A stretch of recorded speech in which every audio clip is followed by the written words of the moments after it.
Fun fact: Irene Ryan, who famously portrayed Granny, had a rich background in theater before becoming a television star. She was a talented actress and singer, and in the 1930s, she was a member of the Ziegfeld Follies, a famous Broadway revue known for its glamorous productions. Additionally, Ryan was nominated for an Emmy Award in 1961 for her performance in the 20th Annual Emmy Awards, which showcased her talent beyond her role in the Beverly Hillbillies. Her career spanned several decades, and she was known for her strong stage presence and comedic timing, which made her portrayal of Granny so memorable and beloved by audiences. Come and listen to my story about a man named Jed. A poor mountaineer barely kept his family fed. And then one day he was shooting at some food, and up through the ground come a bubbling crude oil, that is, black gold, Texas tea. Well, the first thing you know, old Jed's a millionaire. The kinfolk said, "Jed, move away from there." Said, "California is the place you ought to be." So they loaded up the truck and they moved to Beverly Hills, that is, swimming pools, movie stars. The Beverly Hillbillies.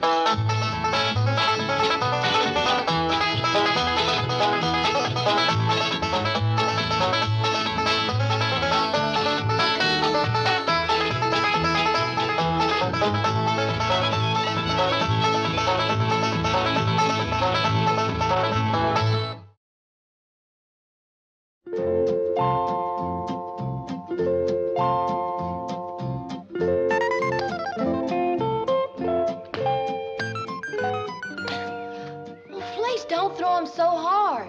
Just bounce it to me like that. There, that's better.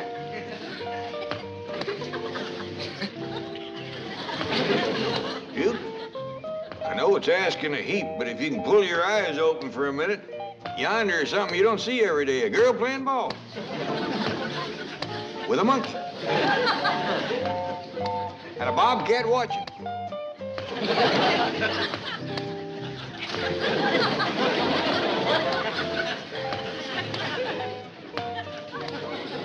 Sorry, old timer. I reckon what you was dreaming had it beat.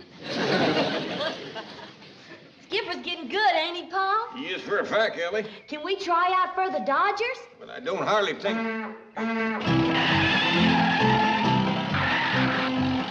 Look out, here comes Jethro, going faster than a hungry dog at feeding time.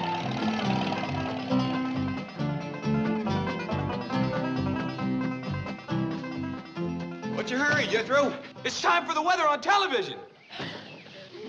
Since when is Jethro so interested in the weather? Since he's seen that pretty girl that talks about it. The one that riles up Granny so? Yes, sir. Granny says she's wrong half the time, half wrong the other half. It is expected that this high-pressure system will hold back the mass of moist air moving in across the Pacific. Hot diggity dog, ain't she pretty? And now the weather forecast for Los Angeles and vicinity.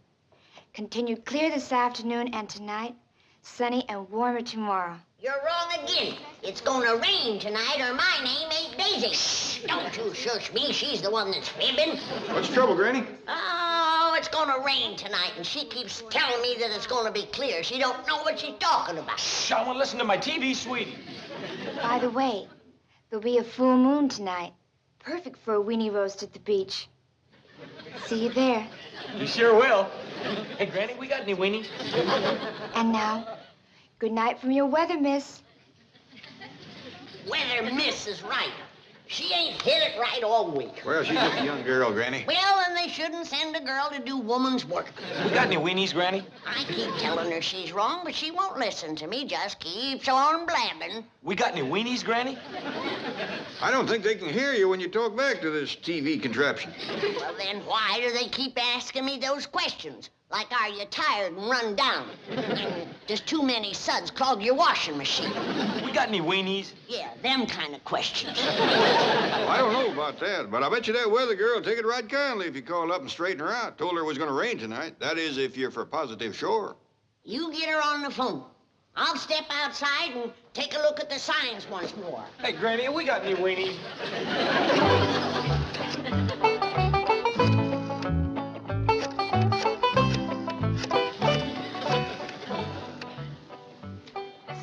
special operator. Well, thank you. Any operator would have done, but since you come on special, I'll let you handle it. I'd like to talk to that girl on TV that says it ain't gonna rain tonight. Granny thinks she's wrong. I can give you weather information. Oh, you too, huh? Well, all right. Whose side are you on, hers or Granny's? Now, Ellie, watch close. Because one of these days, you'll be taking my place predicting the weather. Jethro, fetch me a ladybug. Granny, how about them weenies? You can't tell nothing from weenies. Fetch me a ladybug. Oh, yes, ma'am. Now, we'll commence with this little bobcat. Have you noticed his fur standing up bushy? Yes'm. And have you noticed him licking agin the grain? Yes'm, I have. That's a sign. Bobcat's licking agin the grain. Come that night, it's likely to rain. Did you hear that, Bobby? You're a weather sign. So is your rooster Earl, Ellie. Looky yonder. Is that a sign of rain, Granny? Yes, sirree. Rooster crows before he goes to bed. He'll wake up with a soggy head. Tell me some more rain signs. Oh, there's dozens of them. Cats sneezing, dogs eating grass, sheep turning their back to the wind, wolves howling before sundown, ants banking up the dirt around their holes. See that tree over yonder? Yes'm. You notice how the leaves are turning up, showing the underside? That's a good sign. Hey, Granny, I can't find no ladybug. That's a good sign. Now see if you can fetch me a bullfrog. Yes, ma'am.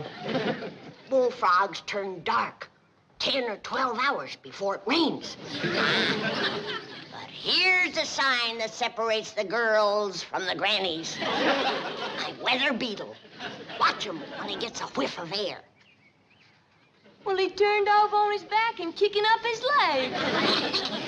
That's a dead for sure, positive, certain sign it's gonna rain tonight. This little rascal never fails. Nice to get his stomach scratched. Can I do it? Easy, easy now, it tickles him. Granny, appears like that pretty little girl on the TV don't do her own predicting. She don't? Oh, she gets her weather news from the government. Whose government? Ours, I reckon. Leastwise, I got the number where we can call a head weatherman. Good. The sooner I set him straight, the better. Back to sleep, Cecil.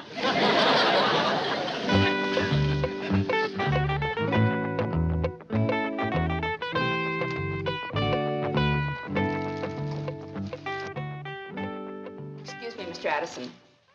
The latest teletype dispatches from all stations and photographs from weather satellite Tyros. Weather ship confirms. Satellite photos check. Barometer rising. Weather balloon A-OK. Polar stations ditto. All meteorological observations verified. You have processed these data through the computer? Yes, sir. Here's the electronic projection. Ah, what a shame that this brilliant compilation of scientific knowledge and observation will be interpreted to the public in two simple words. Clear tonight. Maybe Washington.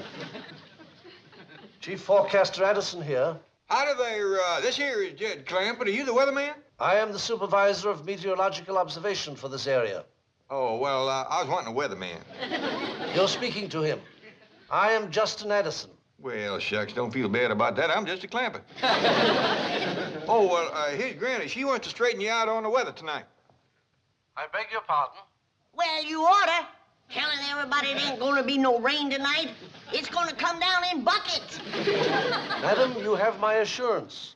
There will be no precipitation tonight. Maybe not, but there's gonna be a whole slew of rain.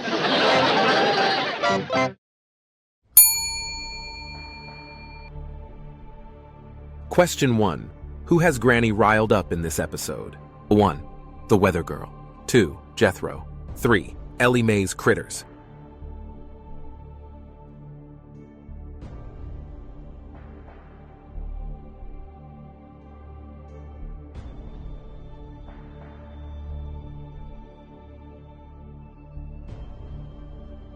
Question 1.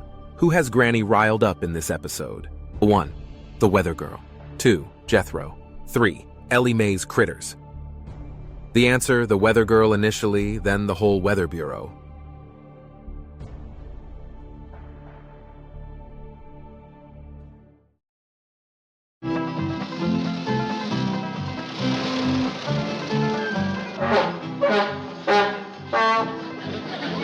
Stop all that racket, boy. Your granny's on the telephone talking to the head weatherman.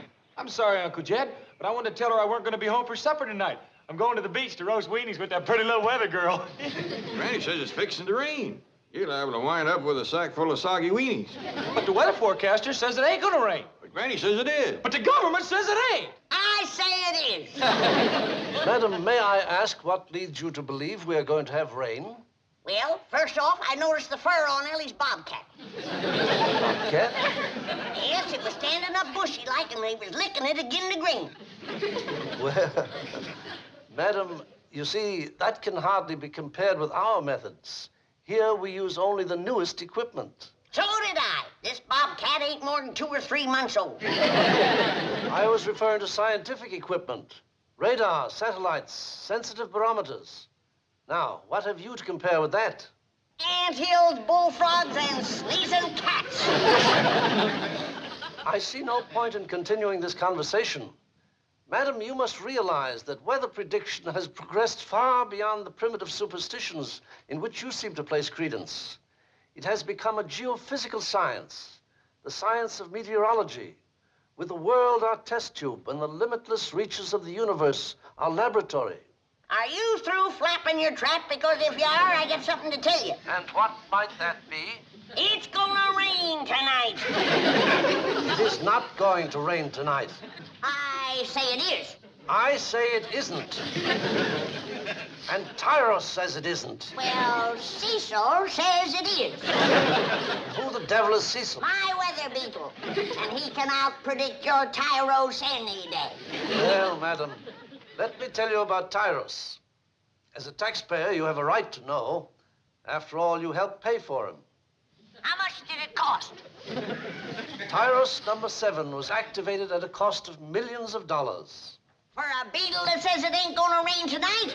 I want my money back. You hadn't ought to yell at him. He's a government man. Fine government man you are. Hey, I bet you can't even find me still. Mr. Government man, Granny was just funning. She's, hello? Hello? I reckon you threw the fat in the fire that time. He's liable to come over here and you'll have some explaining to do. So will he. Like what happened to the first 6 beetles we helped pay for. We helped pay for him? Yes, sir. And I want to tell you something, Jed. I don't know how the government's doing with their other supplies, but they is paying an outrageous price for beetles.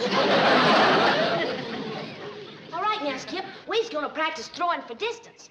Come on. You go way out yonder in the yard and throw the ball. Come on. Go out yonder now. Get going.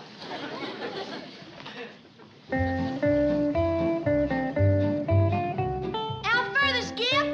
Keep it going. Howdy there, Miss Jane and Mr. Drysdale. Greetings, Ellie.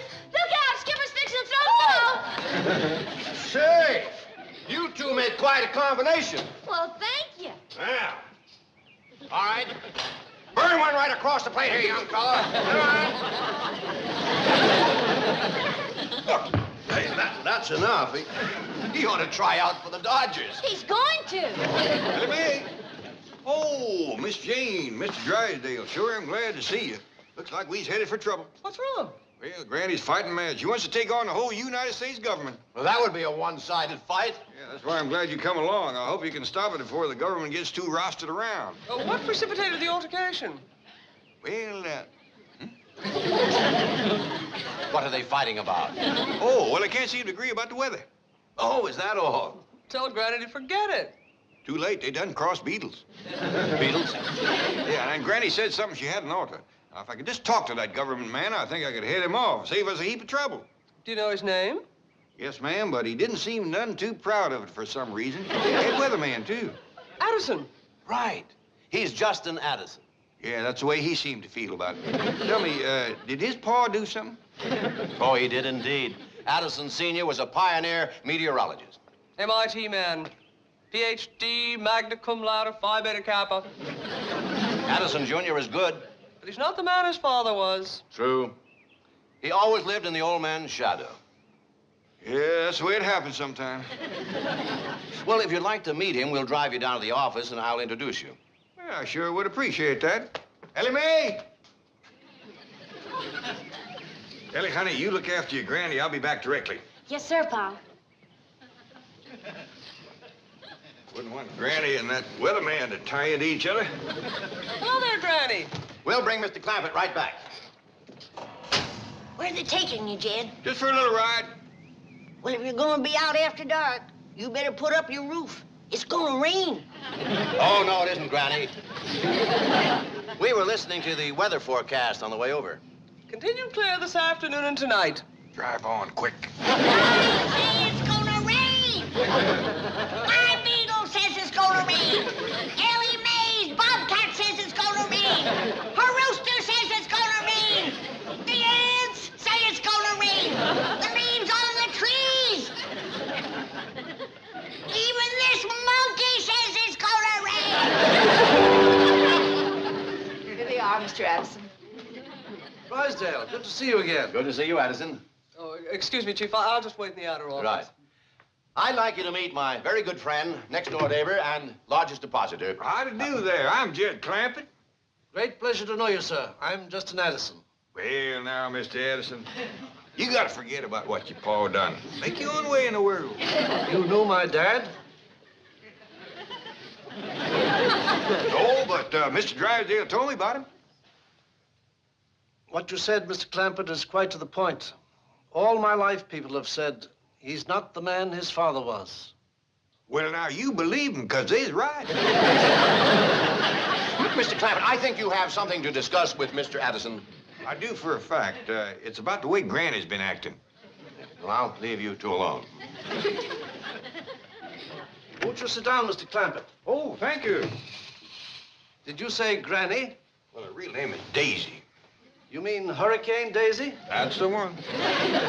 Yes, she is beginning to give us trouble. We've just started tracking her. I was afraid of that.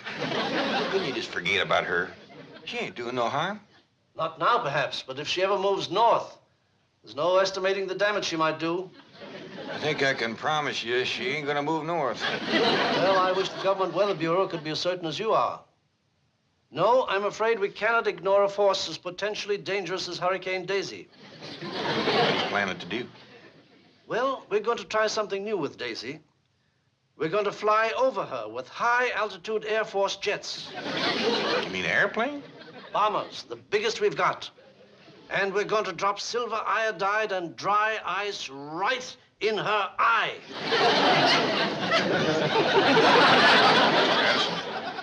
Government or no government, I reckon I can't let you do that. Well, with all due respect, sir, I hardly see how you're going to stop us. Well, maybe not, but I'm gonna do my best. What are you, a hurricane lover? Please, believe me, Mr. Clampett. Daisy is a violent, destructive force. She's unpredictable. She's dangerous. I grant you all that, Mr. Addison, but she's still my mother-in-law. Mother-in-law? The Clampett clan sticks together. Mr. Drysdale, help!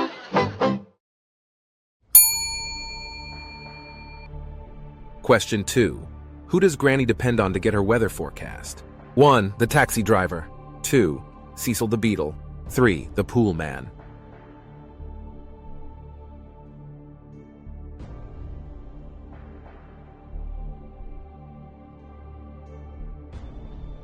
Question 2. Who does Granny depend on to get her weather forecast?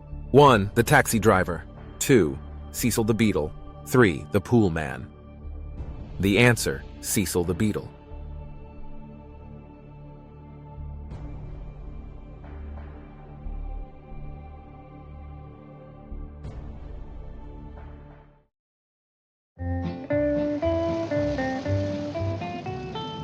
Well, here we are.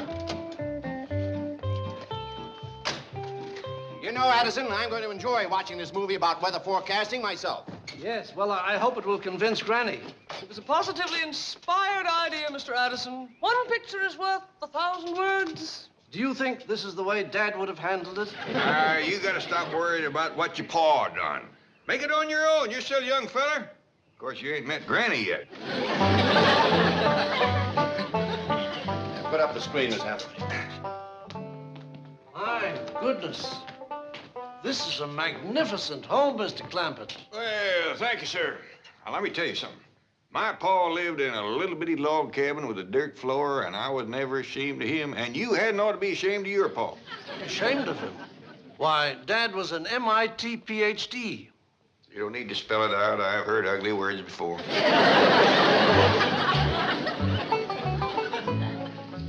What do you say, Cecil? How long for it's gonna rain? Half hour, huh? Thank you. Back to sleep, Cecil.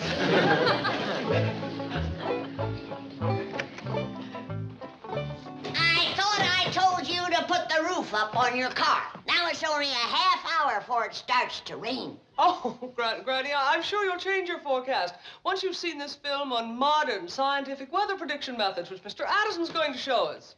Who's he? Well, he's the local head of the Government Weather Bureau. What? So he's the rascal. Could I have a little talk with you? Now, don't go to mean-mouthing him right off. He's trying to live down a bad family name as it is. He ain't such a bad fellow when you get to know him for a government man. Well, you better not mean-mouth me, nor my beagle neither. Mr. Anderson, this here is Granny, the daisy we had a little misunderstanding about. How do you do? I'm Justin Addison. Howdy.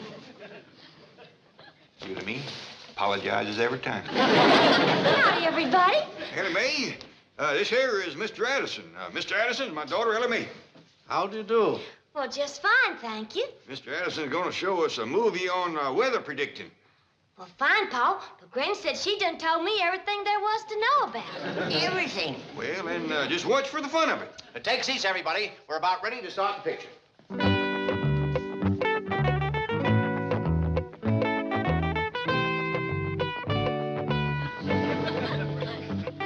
By way of prefacing what you are about to see, may I say that from the dawn of his existence, man was in awe of the elements. But in time, man's awe of the elements gave way to investigation.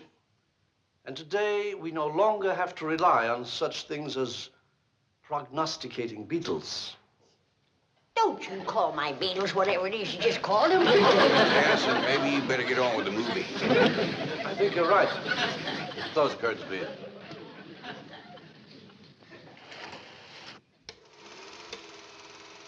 Today, weather reports from every part of the world can be obtained almost instantly, and they are the basis of modern weather forecasting. Because weather on Earth is affected by conditions above Earth, ray-sun balloons are launched into the atmosphere at stations throughout the world. Instead of looking for weather signs, they's playing with balloons. Pressure, temperature, and winds are plotted on map segments, which are joined together to form a large map of simultaneous observations. But a revolution is taking place in forecasting techniques. Electronic computers can analyze data and predict tomorrow's weather map. The frontiers of meteorology have been greatly expanded by the use of TIROS. That's a big one. Here you see TIROS 2, 19 inches high, 42 inches in diameter, and weighing approximately 280 pounds. That Tyros may be big, but he ain't half the beetle Cecil is. And here is TIROS atop its launch vehicle, about to be rocketed into space.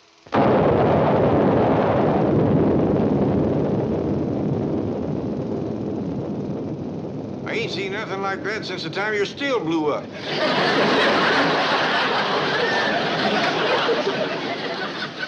Yes, the modern science of meteorology has removed weather forecasting from the realm of superstition and coincidence, enabling me to say with complete confidence, it will not rain tonight. Well, Granny, what do you think? I think she better get her car under cover. It's gonna rain in 1 minute. Granny, has all this been for naught? Hasn't this mass of scientific evidence convinced you that my prediction is the correct one? Better get a move on.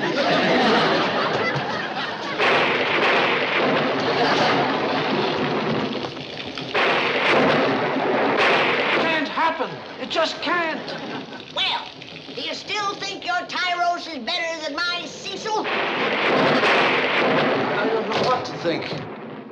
Come and sit down, and I'll give you a lesson in how to predict the weather.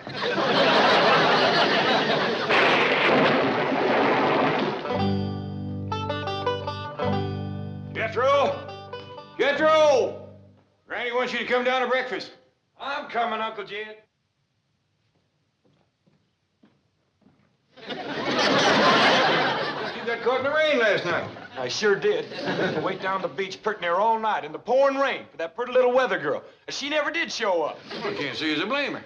But she hadn't ought to said it was going to be clear last night. That wasn't her fault. You got any complaining to do, you call Mr. Addison.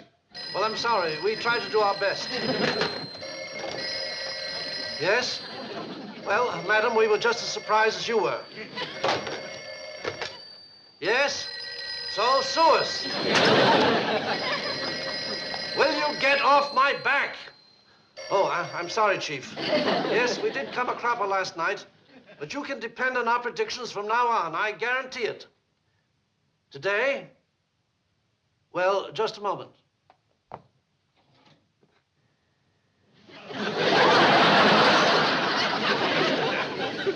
Hello, Chief.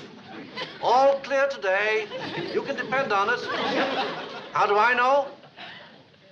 My beetle isn't kicking. Goodbye. Cecil, you little genius. You're going to make me a better forecaster than Dad ever was.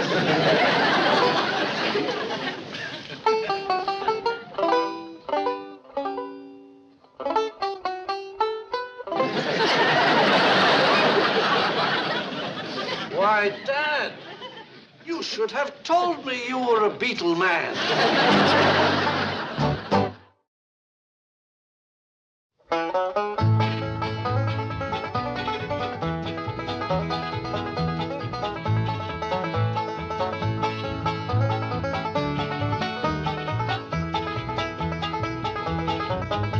Well, now it's time to say goodbye to Jed and all his kin. They would like to thank you folks for kindly dropping in. You're all invited back next week to this locality to have a heaping helping of their hospitality. Hillbilly, that is. Set a spell. Take your shoes off. Y'all come back now. Here? Question 3. Who is correct on the weather, Granny or the weatherman? 1. Granny. 2. The weatherman.